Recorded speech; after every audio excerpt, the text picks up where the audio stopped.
At sa ibang balita, halos 100 pamilya sa Marikina ang pinalikas matapos gumuho ang ilang bahay na nasa gilid ng Marikina River. At nakatutok po doon live si Susan Enriquez. Susan! Vicky, matapos nga yung pag-uho ng ilang kabahayan dito sa Mirasol Street sa barangay ng Marikina, mahigpit ng pagbabawalang makabalik sa kanilang mga tahanan ang may-ari ng 59 na iba pang kabahayan para na rin sa kanilang kaligtasan. Ang tatlong palapag na bahay na ito sa Mirasol Street, barangay ng Marikina City, tuluyang nahulog sa Marikina River matapos ang malakas na ulan kahapon at bago mag-alas 10 ng gabi na pinsala rin ng 8 kabahayan sa gilid ng Marikina River. Pasado alas 9 raw ng gabi kagabi nang magsimulang gumuho ang tabi ng ilog. Ang mga residente nakarinig pa raw ng langit-ngit na sinundan ng malakas na dagundong bago nito gumuho ang riprap hanggang mahulog ang bahay na ito. Nung pagkatapos po nung ulan, nung mga 5:30, naalata na ho namin, bumababa na siya.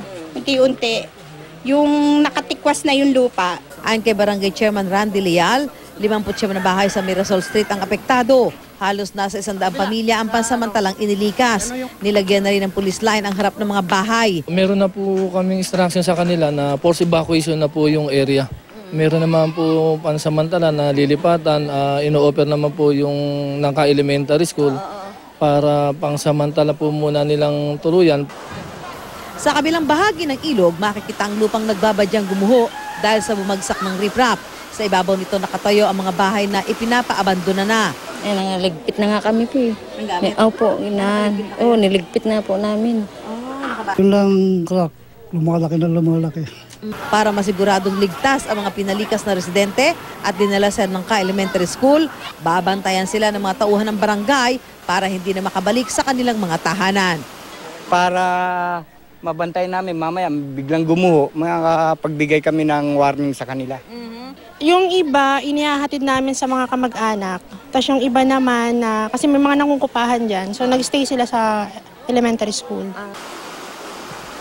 At para matiyak, Vicky, na hindi na nga babalik yung mga residente dito sa mga pinapaabandona ng mga bahay, magbabantay dito yung mga barangay tanod at pati na ang ilang miyembro ng pulisya. Pero kanina may nakausap tayo na yung mga lalaki na nakatira doon sa mga pinapaabandona ng bahay ay magbabantay muna habang kinukumpleto nila yung paglilikas ng kanilang mga gamit dahil nga mahigpit ng ipagbabawal na sila ay bumalik pa sa kanilang mga tahanan. Vicky?